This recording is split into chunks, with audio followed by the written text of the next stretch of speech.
From the summer of 1943, the course of the Second World War in Europe took a decisive turn when the Allies turned their gaze towards the soft belly of the Axis, the Italian peninsula.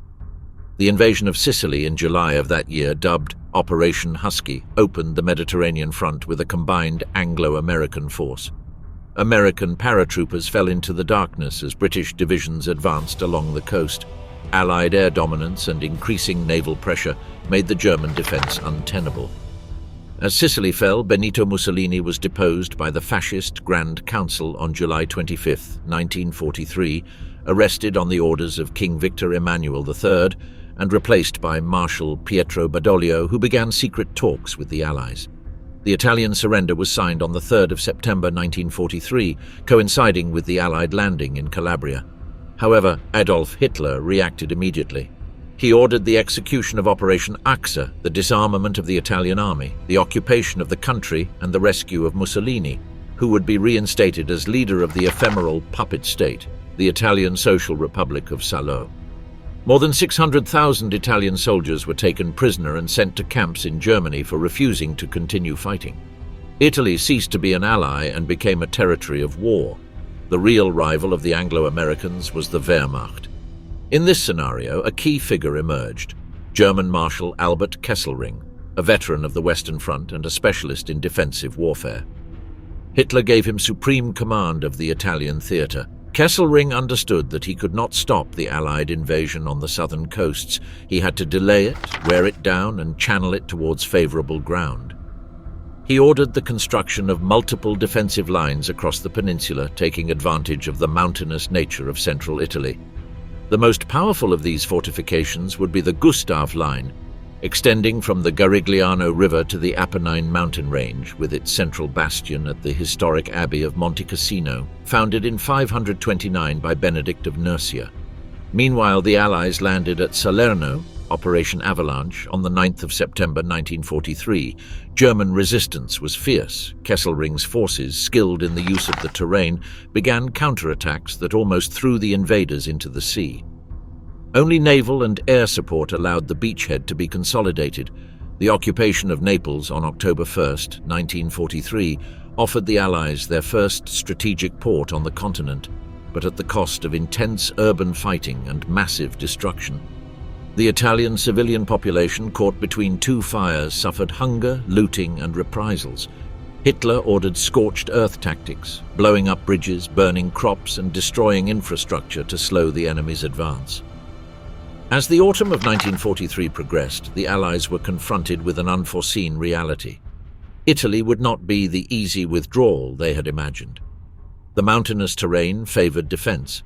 Weather conditions worsened. Swollen rivers, muddy roads, and constant ambushes slowed down the advance. The strategic objective was to reach Rome, but to reach the capital they had to break through the German lines, protected by camouflaged artillery, minefields, and interconnected positions built with mathematical precision. In January 1944, with the front stalled in front of the Gustav Line, the Allies decided on a bold maneuver to break the balance. Operation Shingle, an amphibious landing at Anzio, south of Rome, planned to encircle German defenses from the rear. However, the landed forces remained motionless for crucial days, allowing Kesselring to counterattack with superior forces and contain the invaders on a narrow beachhead. Anzio's initial failure confirmed that Kesselring would maintain control of the pace of the campaign. At the same time, the Gustav Line remained intact. The key to this line was Monte Cassino, a dominant elevation over the valley of the Liri and the Rapido River, an obligatory passage to Rome. The Benedictine abbey that crowned the mountain was more than a religious site. It was a natural observation point that allowed you to control every enemy movement for miles. The Allies suspected that the Germans were using it to direct artillery fire, although there was no clear evidence. Kesselring had ordered not to occupy it, knowing that destroying a 1,000-year-old monument could generate international outrage. The Allied forces faced another challenge. The multinational composition of their troops created complexities in coordination. Americans, British, French, Indians, New Zealanders, Poles, Moroccans, and Canadians operated under different commands, with different doctrines and multiple languages. Facing them were the German 10th and 14th Armadas, reinforced with Fallschirmjäger paratroopers and Panzer Grenadier units, soldiers hardened by years of combat on all fronts on the continent. The winter of 1943 turned the campaign into a battle of moral and physical resistance. The incessant rain transformed the fields into mud. The rivers overflowed. Temperatures dropped below zero during the nights. Visibility was reduced. Allied troops were to advance on foot, carrying heavy equipment under constant fire. Every hill conquered was paid for in human lives. In this context, the decision was made. In order to break the Gustav Line, it was necessary to launch a direct offensive against Monte Cassino. On January 12, 1944, the US Fourth Army prepared to cross the Rapido River. The Battle of Monte Cassino was about to begin, not as a single engagement, but as a series of bloody offensives that would span 4 months and mark one of the costliest episodes of World War II. The opposing forces, diversity and leadership. From the first plans drawn up in Algiers to the dispatches in London and Washington, the Battle of Monte Cassino was configured as a conflict unprecedented in modern military history. In front of the German army, homogeneous, disciplined, and led by veteran commanders, stood a coalition unparalleled in contemporary war history. The Supreme Allied Command in Italy was in the hands of British General Harold Alexander, an aristocratic, calm, and deeply diplomatic officer. His style contrasted with that of US General Mark Clark, commander of the Fifth Army. Clark was ambitious, energetic, charismatic, and for many dangerously obsessed with personal glory. While Alexander represented the experience of the British Empire, Clark symbolized the new military power that sought to consolidate itself as a global leader in the theater of conflict. Under their command, the motley mosaic of allies was structured into army corps that spoke 11 different languages and used equipment that was incompatible with each other. The US Fifth Army was composed not only of US divisions, but also of Brazilian troops, battalions of Puerto Ricans and segregated African-American units that fought as engineers and artillerymen under white command.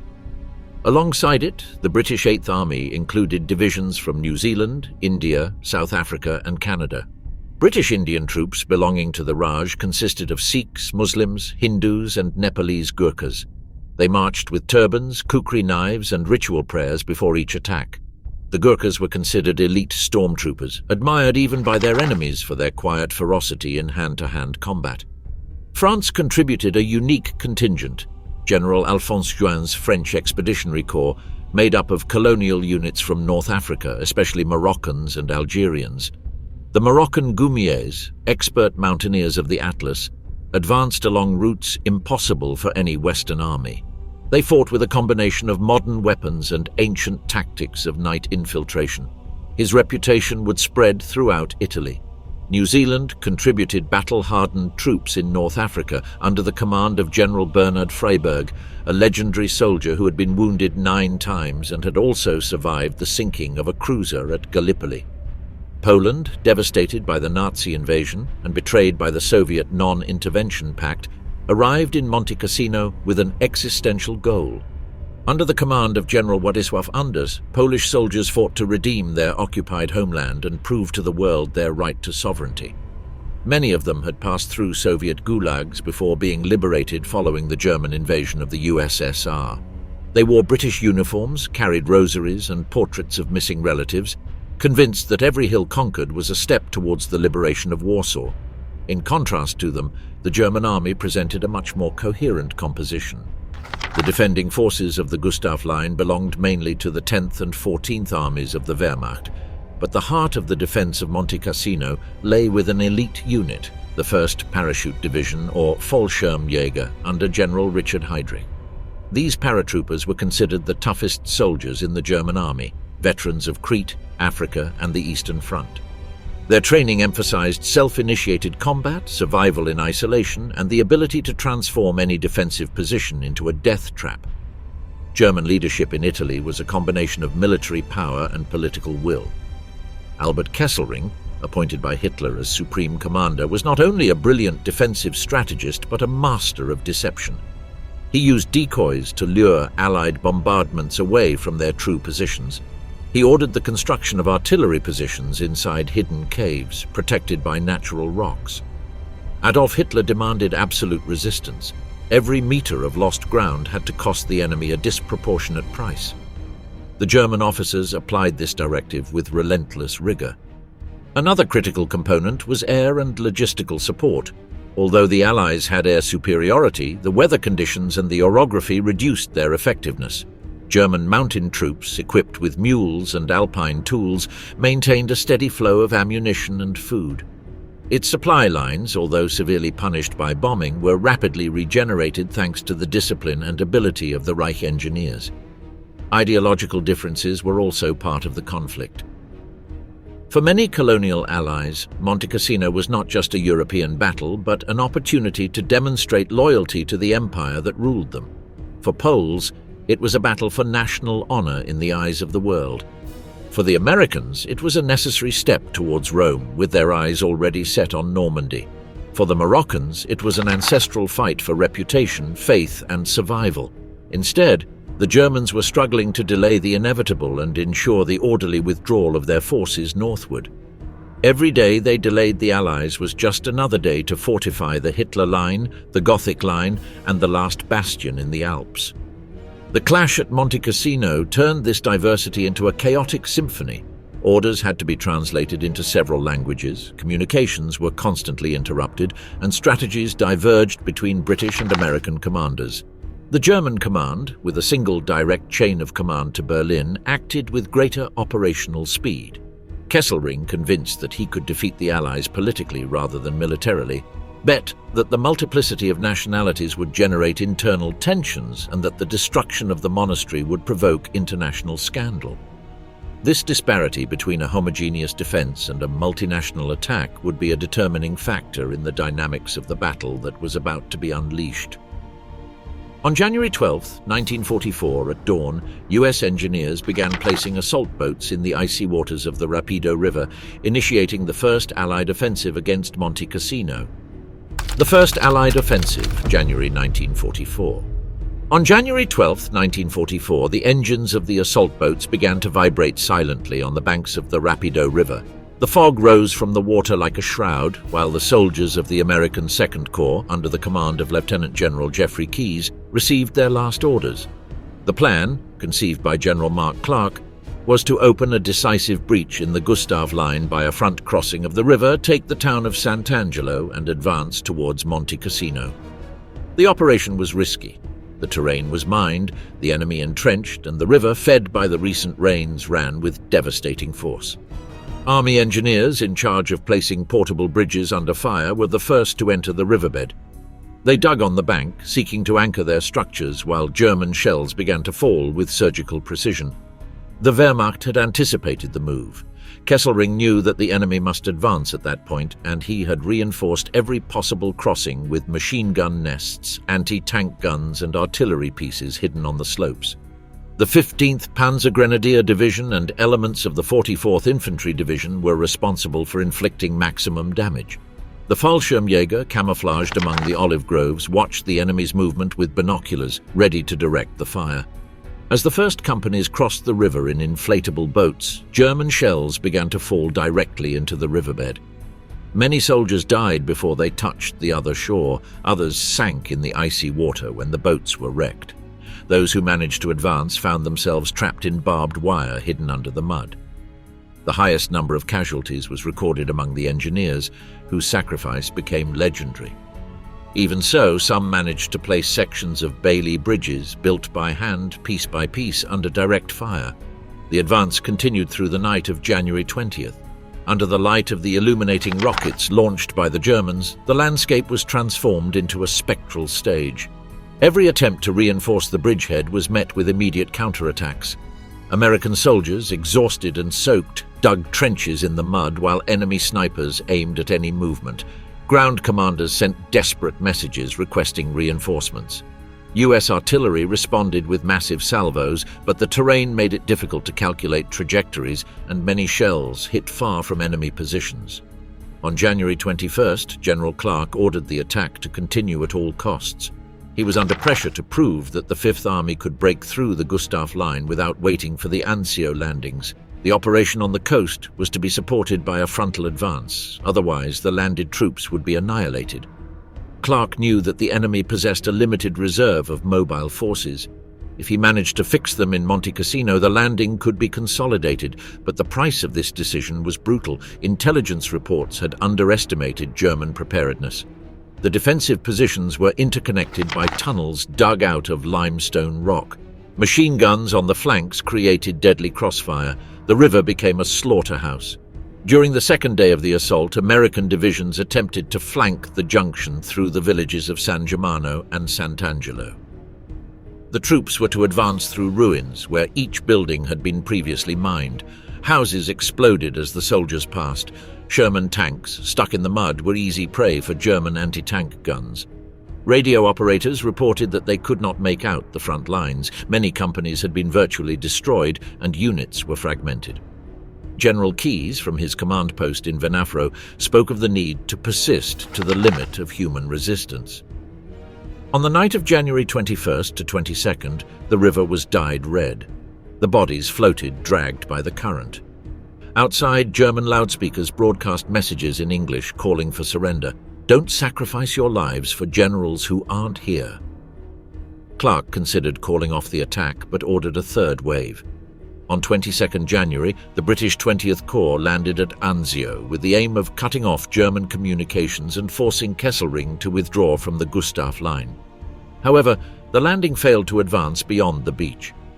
Upon learning that Anzio was contained, Kesselring decided to continue the defense at Monte Cassino. The battle for the Rapido continued unabated. On the 23rd of January, the survivors of the 2nd Corps withdrew to their original positions. The offensive had failed. Of the two initial divisions, the 36th Infantry Division had lost almost 50% of its troops.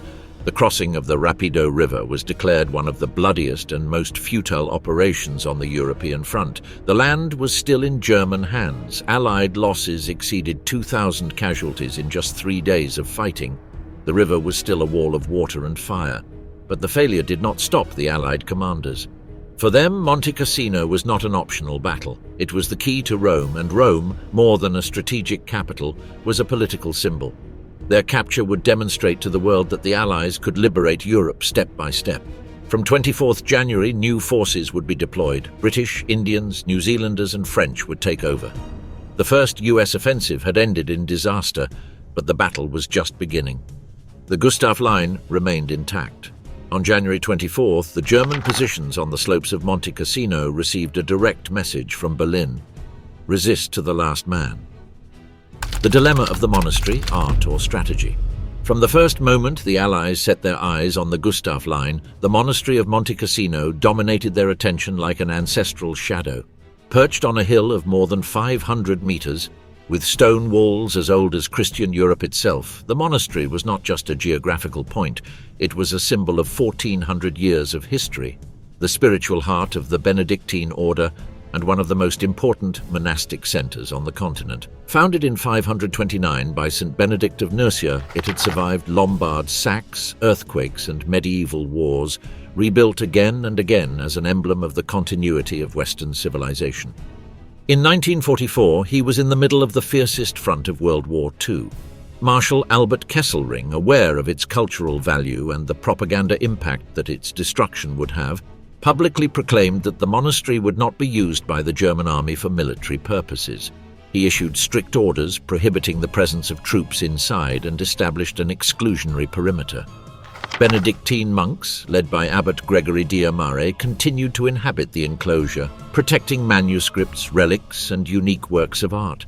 With the help of the Vatican authorities, they managed to evacuate part of the patrimony to Rome, but remained in the monastery to maintain its neutrality. The Germans escorted convoys with works of art from Naples and Monte Cassino, fearing that the Allied bombing raids would destroy centuries of European culture. Ironically, many of these treasures were temporarily placed inside the monastery, which is considered, at least officially, to be a protected area under international law. However, while at the top of religious power there was an appeal to neutrality, suspicions grew in the Allied barracks.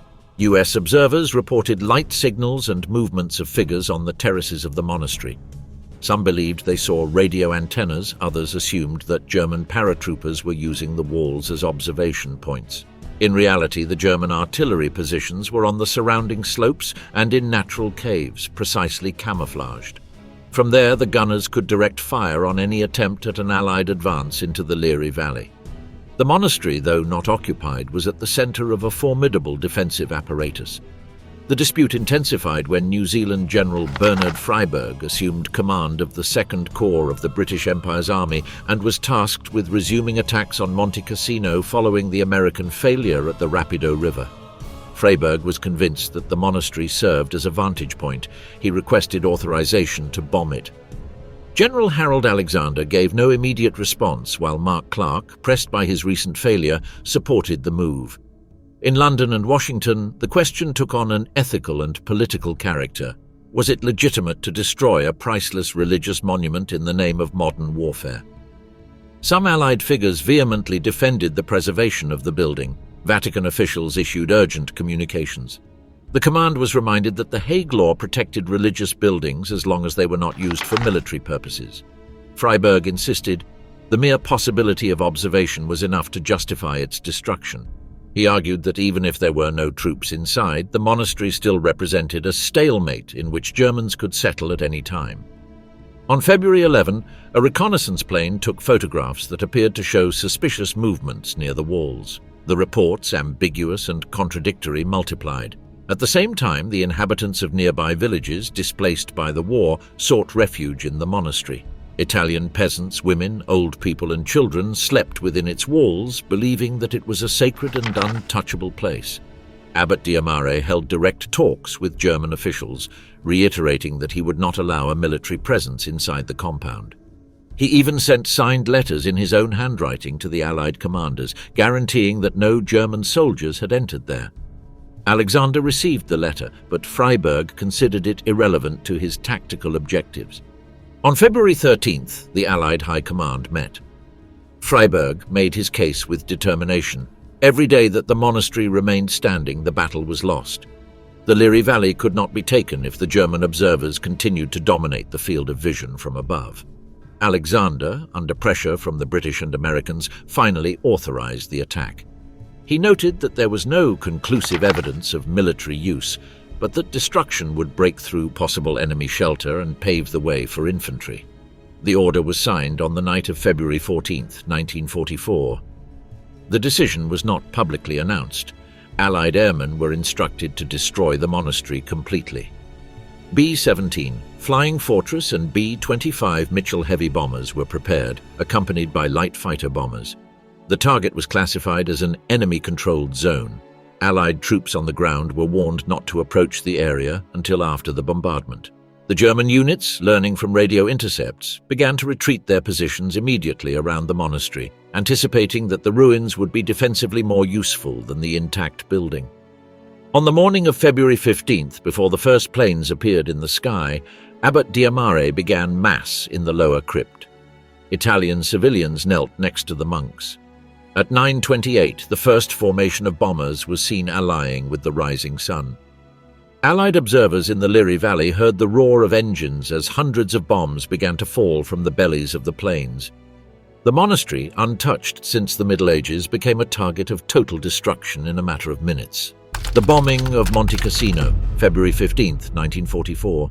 At 9:45 a.m., the sky over the Liri Valley darkened with the silhouette of more than 250 bombers. From the ground, the Allied soldiers watched in silence as the B-17 Flying Fortresses, in staggered formation, lined up on the sacred hill. Each aircraft carried tons of 500 and 1,000-pound demolition bombs. It was the prelude to an act that would forever mark the consciousness of modern warfare. The monastery of Monte Cassino, a symbol of Western Christianity, was in complete calm. Within its walls, more than 200 Italian civilians congregated in basements and crypts, seeking protection. The Benedictine monks prayed in low voices. Abbot Gregory Diamare held in his hands a relic of Saint Benedict. There were no German troops in the compound. The only armed figures stood hundreds of yards away on the surrounding slopes, watching the spectacle that was about to erupt with a mixture of disbelief and strategic opportunity. The first rumble shook the top of the hill. A series of high-explosive bombs hit the north and east walls of the building, kicking up plumes of dust and marble fragments that rose tens of meters.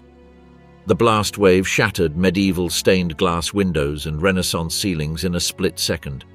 Civilians, trapped between centuries-old walls, were crushed by debris. The monks, unable to understand what was happening, ran to the crypts while the abbey crumbled overhead. In 4 consecutive waves, the bombers continued their attack. Between 9:45 and 1:30, more than 1,400 tons of bombs were dropped on Monte Cassino. The building, which had withstood Lombards, Normans, Napoleons, and earthquakes, could not withstand the air fury of the 20th century. The vaults built by Carlo Maderno in the 17th century collapsed like sand castles. The libraries, which contained priceless codices, burned down in a matter of minutes. The dust covered everything, hiding screams, bodies, and prayers. U.S. Colonel William Owen, watching from an outpost, described the bombing as a monumental catastrophe. There were no cheers or gestures of triumph. Even among the Allied soldiers there was silence. Some crossed themselves, others lowered their gaze. Not everyone approved of the destruction. General Alexander had ordered that no official photographs of the interior be taken after the attack. The Vatican, immediately reported by radio, condemned the bombing as an act of barbarism. But for the Germans, the destruction of the monastery was an unforeseen tactical advantage. As soon as the last plane withdrew, General Heydrich's paratroopers began to move towards the ruins. They knew that thick stone rubble was much easier to defend than intact walls. They turned collapsed crypts and half-buried corridors into marksmen's posts. The collapsed areas provided perfect cover against artillery and mortars. The destruction, far from breaking the Gustav Line, had strengthened it. A few miles to the south, General Bernhard Freyberg gave the order to advance immediately on the ruins, convinced that the bombardment had eliminated all resistance. Indian troops from the 4th Rajputana Rifles Regiment and Gurkhas from the 1st Gurkha Rifle Battalion prepared to ascend the hill. But as they approached, they were met by the fire of perfectly camouflaged German machine guns. The Fallschirmjäger had set up their headquarters in what was left of the main library, now covered in dust, and used the rubble as impenetrable parapets. Meanwhile, in the valley, Allied intelligence services began to receive reports confirming what some already suspected.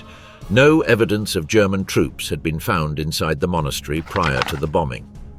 The surviving monks reported that there were never any Axis soldiers inside the compound. The testimonies of Italian civilians agreed. Aerial photographs taken before the attack showed the building intact, with no signs of military occupation.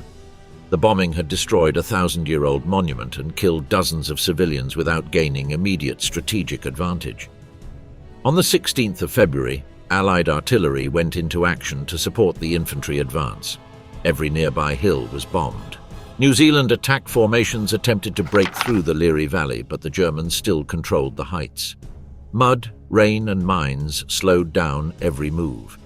Allied soldiers had to advance crouched between still smoking craters under constant German mortar fire.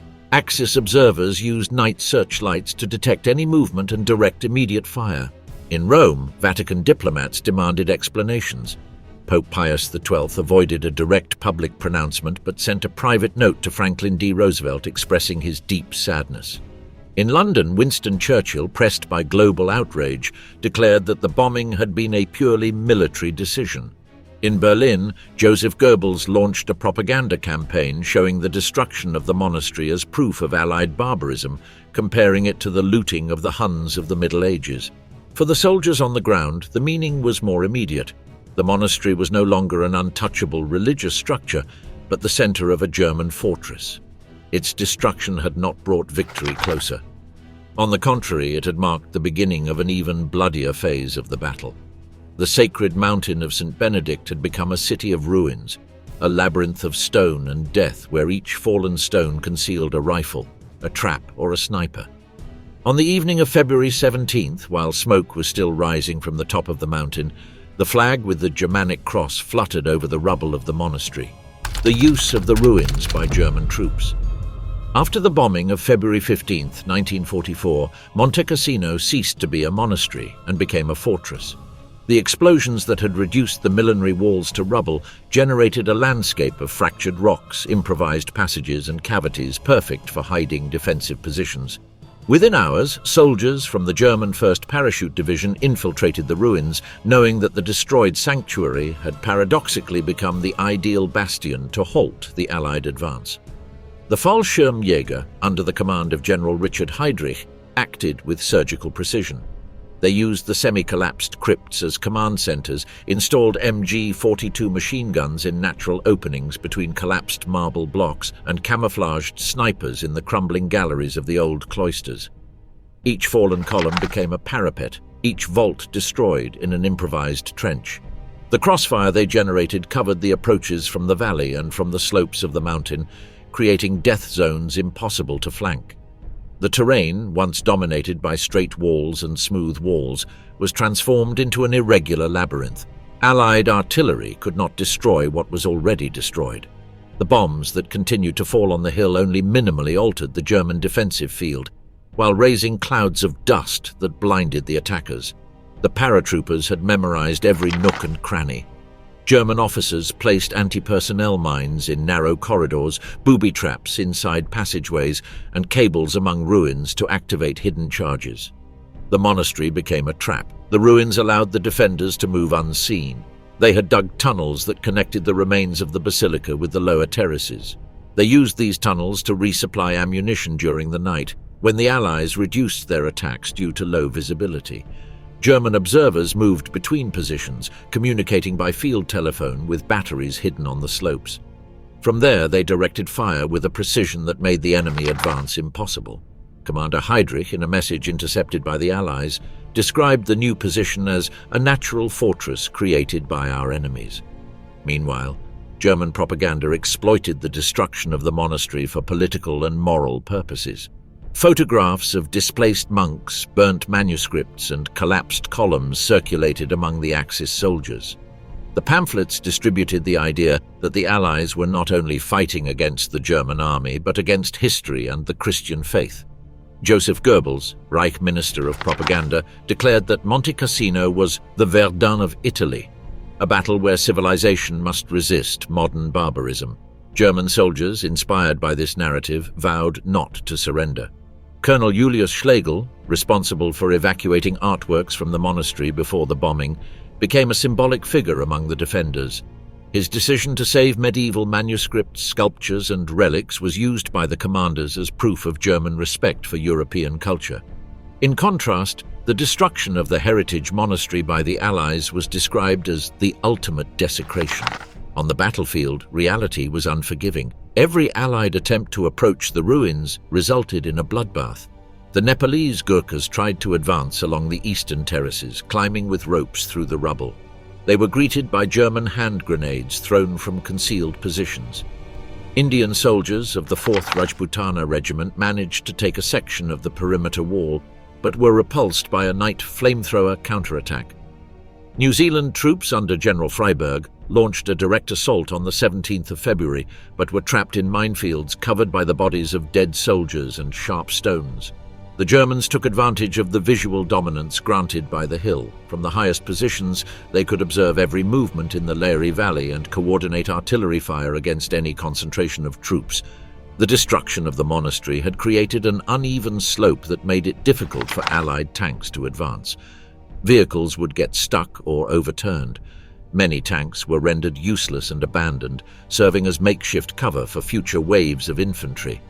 Allied communications became chaotic. The diversity of troops implied orders issued in English, French, Hindi, Arabic, and Polish, which made tactical coordination difficult. In contrast, the German chain of command worked quickly.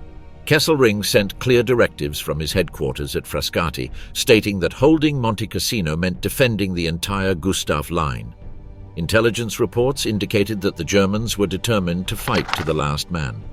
General Heydrich personally communicated to Berlin that his division was prepared to sacrifice 100% of its troops if it delayed the Allied advance for a few more weeks. Amid the destruction, paratroopers set up mortar batteries in the rubble.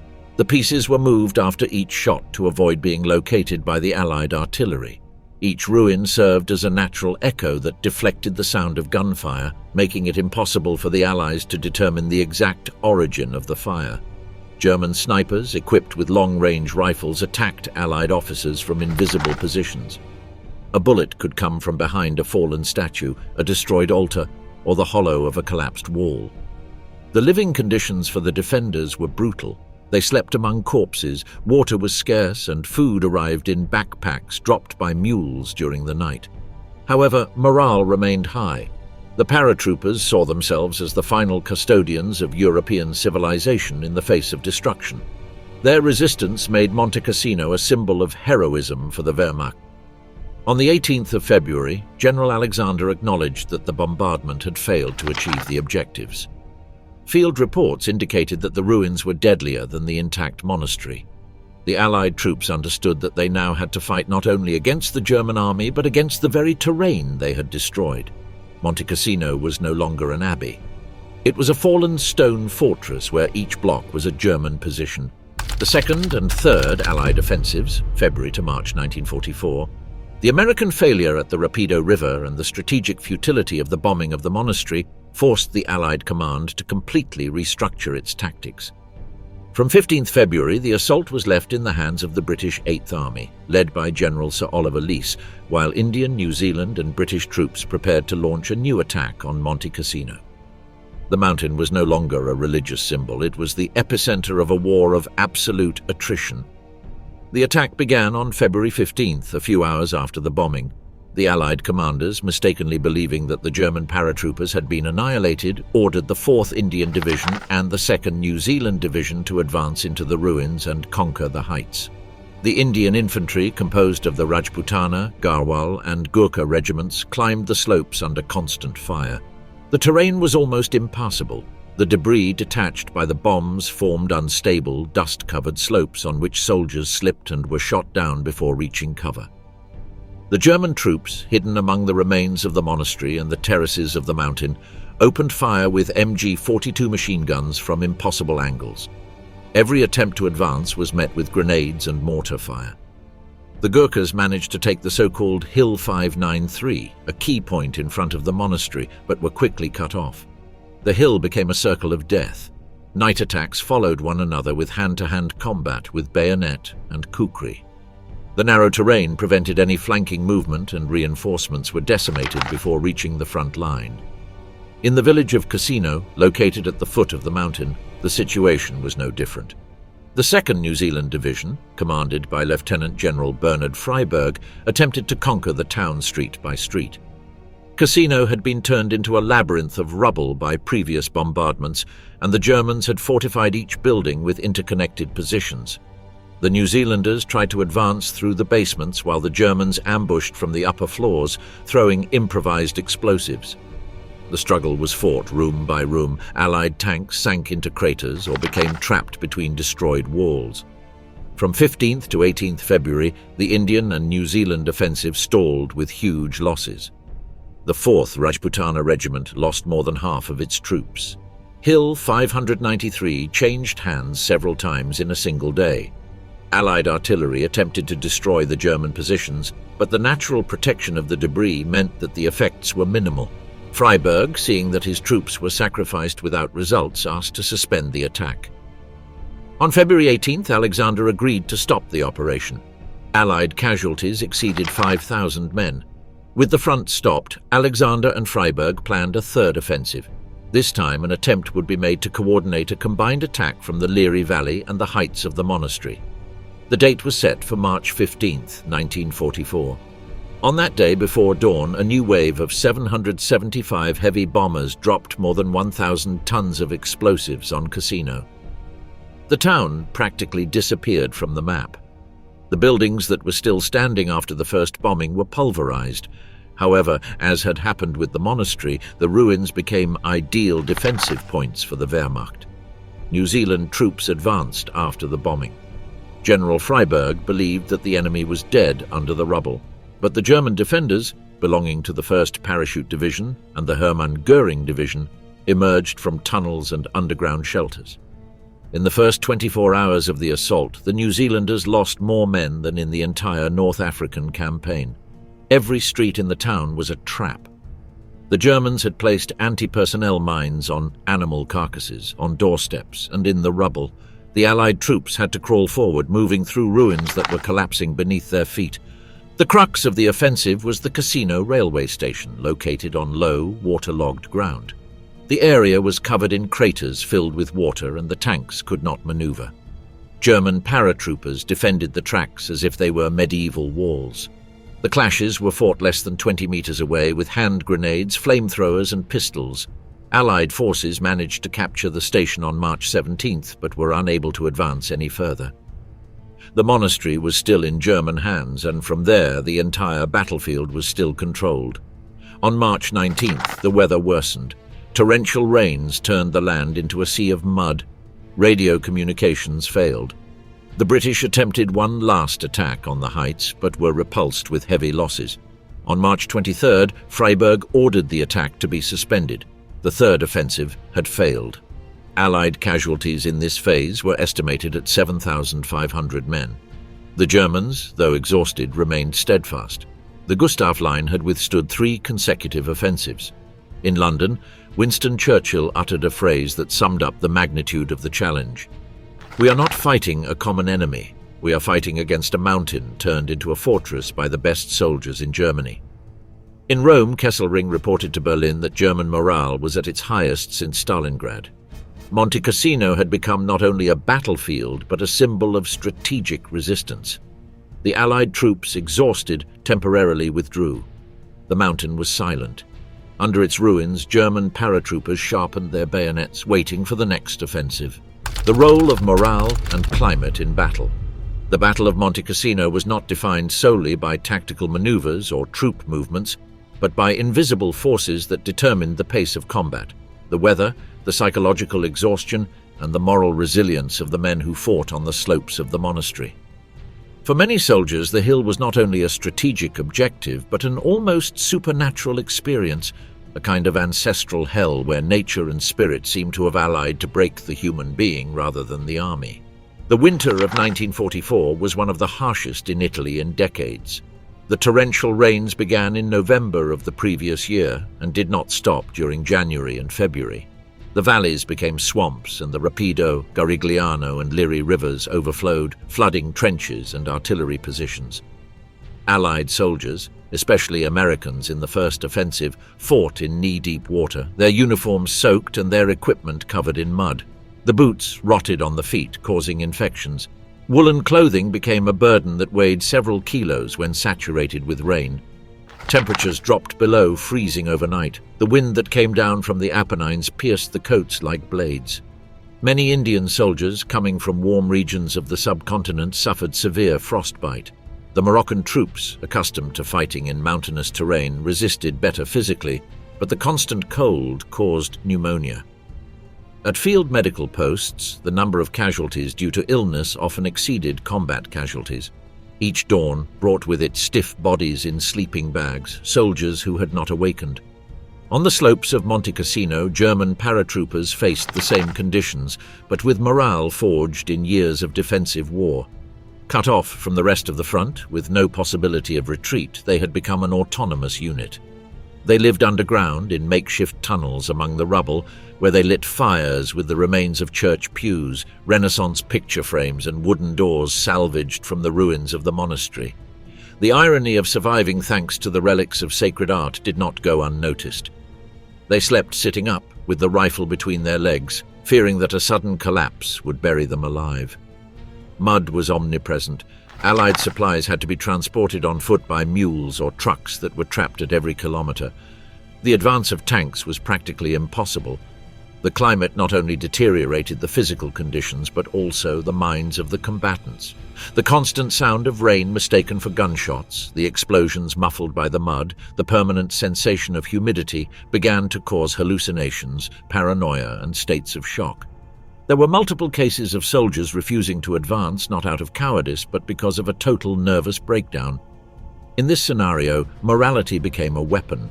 Polish troops prayed the rosary in the rain, convinced that they were fighting not only for Monte Cassino but for Warsaw. The Gurkhas sang ancestral chants before the attack, invoking the honor of their families. The Moroccan units of the French Expeditionary Corps, led by General Juin, used psychological warfare tactics, emitting screeches and horn blasts during night attacks on the Apennines, provoking terror in the German lines. The Germans, for their part, were driven by an almost religious sense of mission. To stop the Allies at Monte Cassino was, for them, to save Germany from direct invasion. The paratroopers had sworn not to surrender the mountain as long as there was only one man left with ammunition. Their commander, General Heydrich, personally delivered iron crosses in the tunnels of the crumbling monastery, raising morale to the level of fanaticism. Soldiers received letters from the Reich describing them as the heirs of the Teutonic Knights. In the Allied ranks, cultural diversity also played a role in morale. Some Indian soldiers fought motivated by the promise of independence after the war. The New Zealanders fought with a strong sense of national reputation. Monte Cassino became for them a matter of honor. The Americans, saturated by anti-Nazi propaganda, saw the battle as a prelude to the liberation of Europe. However, the repetition of failures and the accumulation of casualties began to generate discontent. Some soldiers sent letters accusing their commanders of sacrificing lives with no clear objective. The battle was not only fought in the trenches, but inside each combatant. Chaplains toured the front offering masses in the rain. The surviving monks of the destroyed monastery moved to the Allied rear, praying for the dead on both sides. In a Polish field hospital, a destroyed image of the Virgin of Monte Cassino found in the rubble was placed.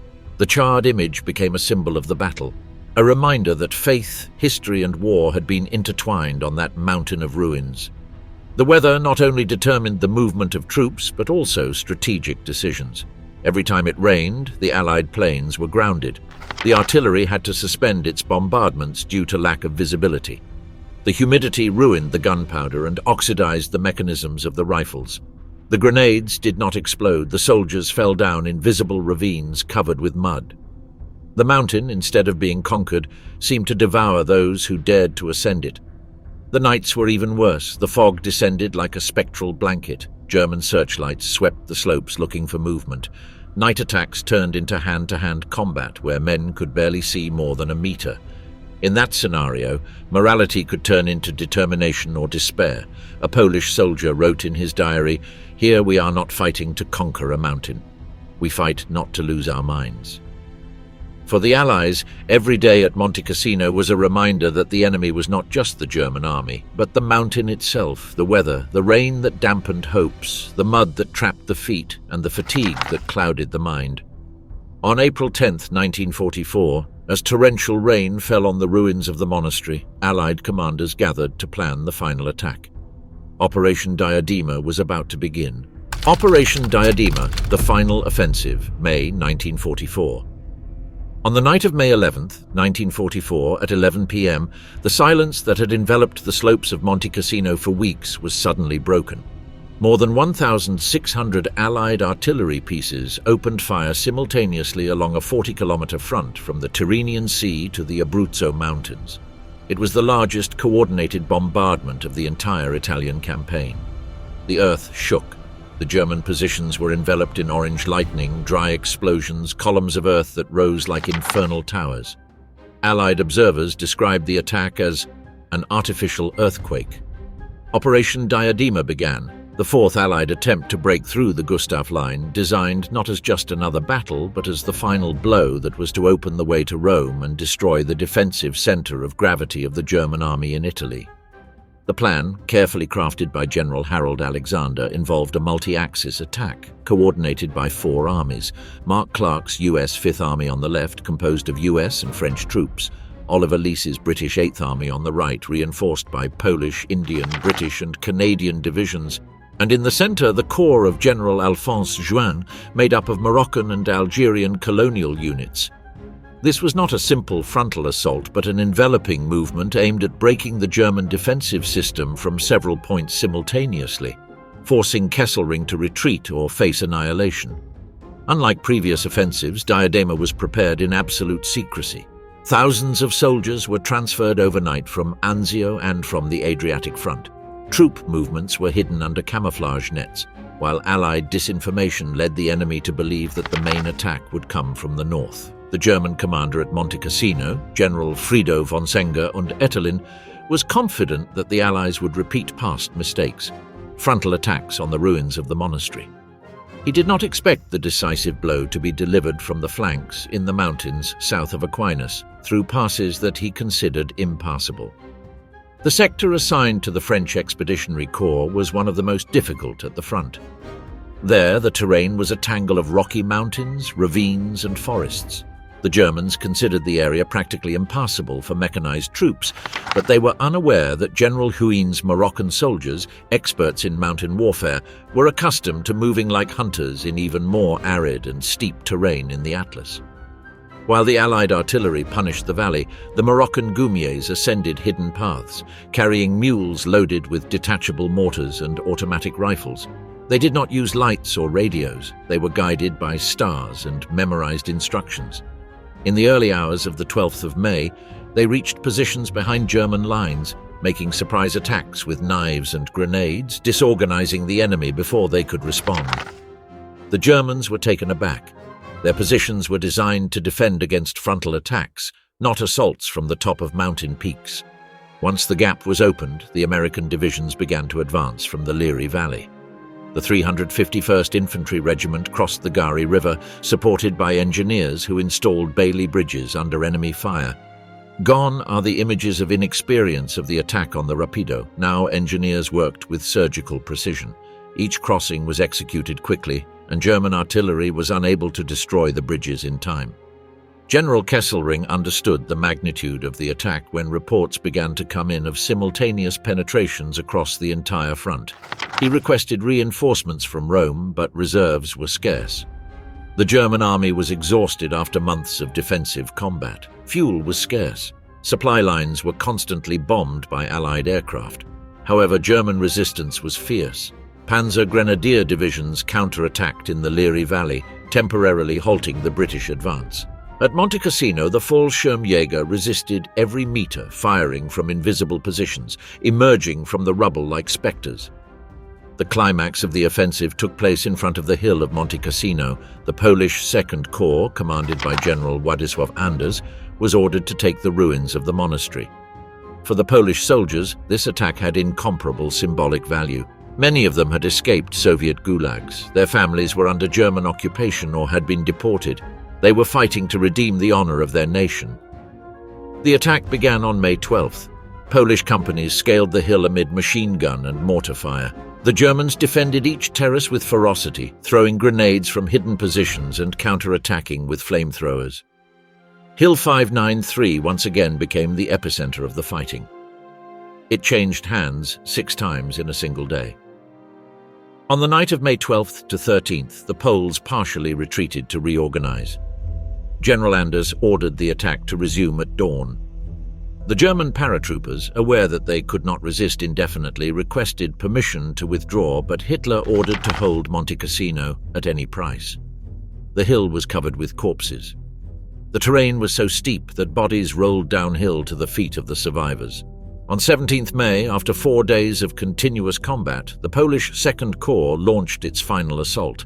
Allied artillery concentrated direct fire on the ruins of the monastery. The Poles advanced with fixed bayonets, singing the national anthem Jeszcze Polska nie zginęła. As evening fell, the Germans began to retreat quietly. General Heydrich, realizing that he was surrounded, ordered the abbey to be evacuated during the night. The last defenders retreated by hidden paths to the Hitler Line further north. While the Poles were taking Monte Cassino, General Huyn's French had broken through the mountains and threatened German supply routes. The British were advancing through the Liri Valley. The Americans were consolidating their positions and preparing to link up with the forces at Anzio. On May 18th, 1944, at 9:45 a.m., a Polish patrol led by Sergeant Kazimierz Gurbiel hoisted the white and red flag of Poland over the ruins of the monastery. That act was not a symbol of local triumph, but the signal that the Gustav Line had fallen. Kesselring ordered a general retreat to the Hitler Line, located between Piedimonte and Pontecorvo. The goal was no longer to defeat the Allies at Monte Cassino, but to delay them long enough to prepare for the defense of Rome. But Operation Diadema had achieved what previous offensives could not: break German defensive cohesion. The roads were filled with retreating German columns under constant fire from Allied aircraft. The roads were bombed. The convoys burned in the middle of the burst bridges. In just 6 days, Axis forces began to crumble on the Italian front. On May 19th, the Allies opened the gates of the Liri Valley, initiating the pursuit. The Battle of Monte Cassino ended as one of the bloodiest and most protracted of the war, but the march to Rome was just beginning. The seizure of the monastery and the Polish victory, 18 May 1944. The dawn of May 18, 1944, rose over Monte Cassino, enveloped in a silence that was not peace, but exhaustion. During the night, the last German paratroopers had left the ruins of the monastery, camouflaged in the fog, retreating in an orderly fashion towards positions on the Hitler Line. It was not a surrender, but a strategic retreat. There was nothing left to defend there except the symbol that had been turned into a fortress.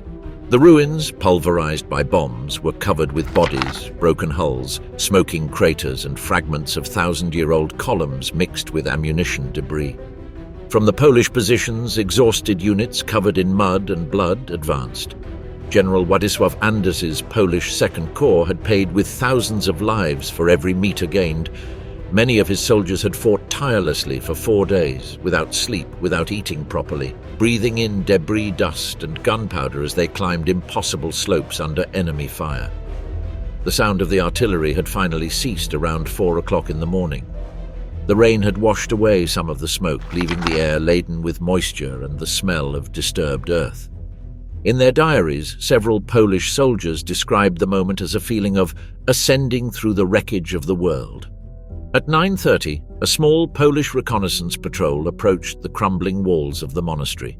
Sergeant Józef Czerniawski led the group. They climbed cautiously up the loose stones, waiting for one last attack. There were no shots, there was no one there. The silence was so absolute that some soldiers thought they were entering a forgotten cemetery. Upon reaching the highest point, Czerniawski spotted what was left of the high altar reduced to dust. He ordered the hoisting of an improvised flag of the Republic of Poland, made from a white and a red cloth sewn by hand by nurses from the front. At 9:45, the Polish standard was flying over the ruins of the Benedictine monastery. It was an act full of symbolism. Poland, invaded by Germany in 1939, divided between the Third Reich and the Soviet Union, without its own territory, without a government in its homeland, stood at that sacred point as a legitimate conqueror.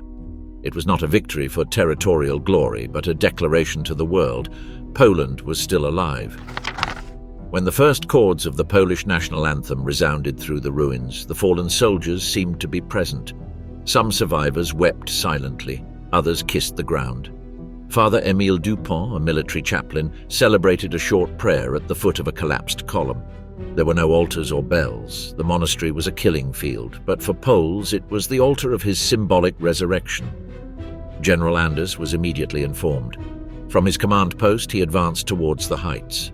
He walked in silence, surrounded by officers. He did not speak for the first few minutes. The devastation was absolute. Each collapsed stone represented centuries of history. Anders knew that the world would question the destruction of the monastery, but he also knew that his men had been the ones who had taken it back. When he reached the flag, he stopped, uncovered his head, and remained motionless for several minutes. His face did not show joy, but the gravity of one who contemplates a victory built on the bones of his compatriots. On the lower levels of the monastery, Poles began counting their dead. 2 corps casualties numbered more than 4,000 in the final offensive.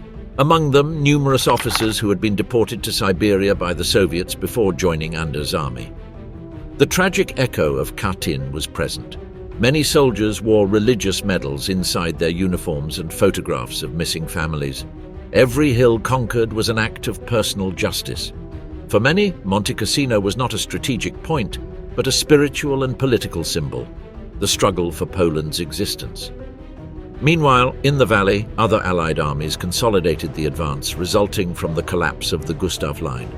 General Juin's French took Piedimonte, the British crossed the Liri River, and Moroccan units advanced north with surprising speed. General Mark Clark was pushing to lead his army toward Rome before the British arrived first. The fall of the monastery was not an isolated event, but the beginning of the German collapse along the Central Front. Inside the ruins, Poles found remains of medieval manuscripts, shattered tablets, and fragments of sacred frescoes. Everything was covered by layers of dust and blood.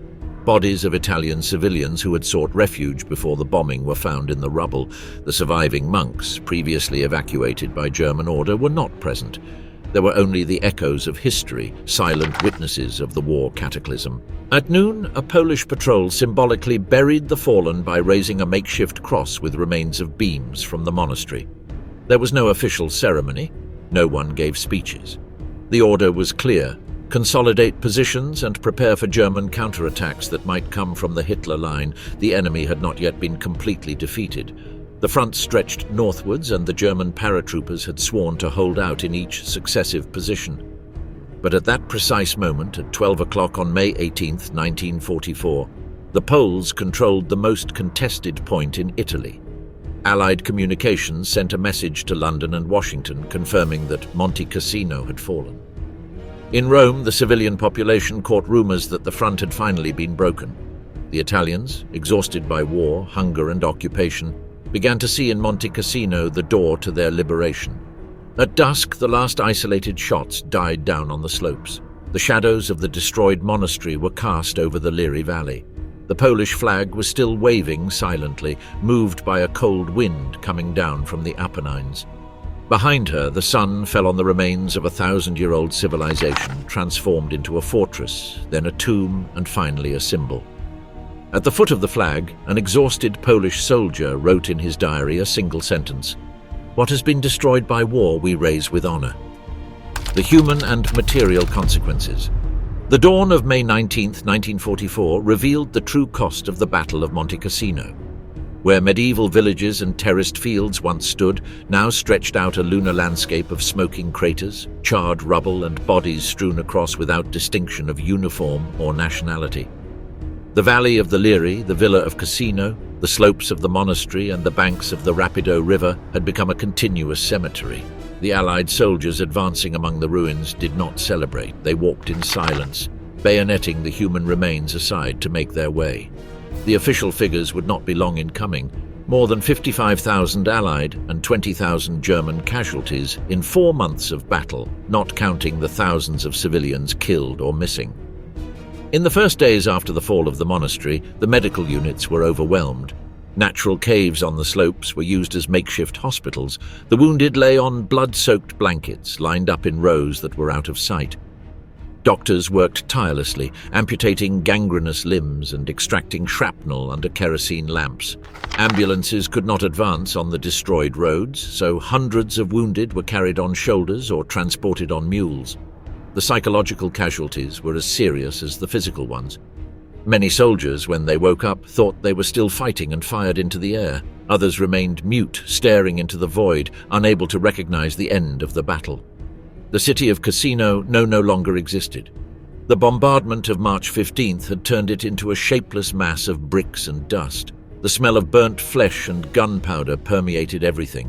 Among the rubble were the remains of civilians who had been trapped in basements during the shelling. They had died without a grave, without light or water, waiting in vain for the bombs to stop. The survivors emerged from the ruins like specters, covered in ash, their eyes sunken with hunger. Some Italian families had been living in caves for weeks to avoid the bombardment, feeding on herbs and rainwater. When they left, they found that their houses had completely disappeared.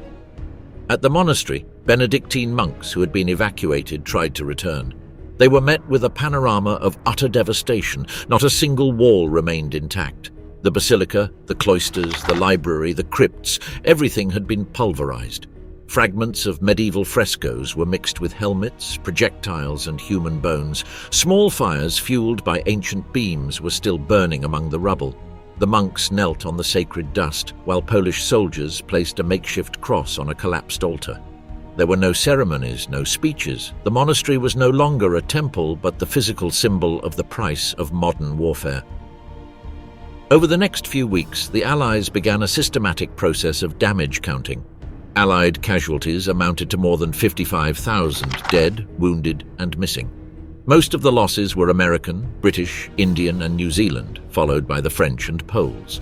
Of the Poles in Second Corps, 1 in 4 combatants had been killed or wounded. In the Gurkha regiments, entire companies had been annihilated on Hill 593. The 36th Texas Infantry Division had lost nearly half of its men at the crossing of the Rapido River. Among the Germans, the parachute divisions had been reduced to less than 30% of their original strength. Survivors marched north with their uniforms torn apart, their helmets sunken and their faces covered in grey dust. Italian civilians were suffering an even greater tragedy. The villages of Sant'Angelo, San Germano and Piedimonte had been almost completely destroyed. Thousands of inhabitants had been killed by bombs or by German artillery as they tried to flee. Others were caught in the middle of the fighting. There was no exact record of the figures. Many families disappeared without a trace. In the Monte Cassino region, it is estimated that more than 20,000 civilians were displaced and at least 2,000 died during the battle. Agricultural fields were razed, vineyards crushed by tanks, and thousand-year-old olive trees uprooted by explosions. Mules used to transport ammunition ate from decomposing corpses, and water wells were contaminated by blood and motor oil.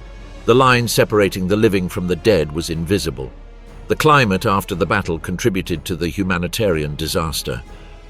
With the arrival of the May heat, unburied bodies began to decompose rapidly. Flies covered the trenches, diseases spread, dysentery and typhus appeared among soldiers and civilians. In field hospitals, doctors were battling outbreaks. The war was not over, but there was already talk of the need to establish quarantine zones. At Cassino, the stench was so intense that soldiers had to cover their faces with handkerchiefs soaked in gasoline in order to advance.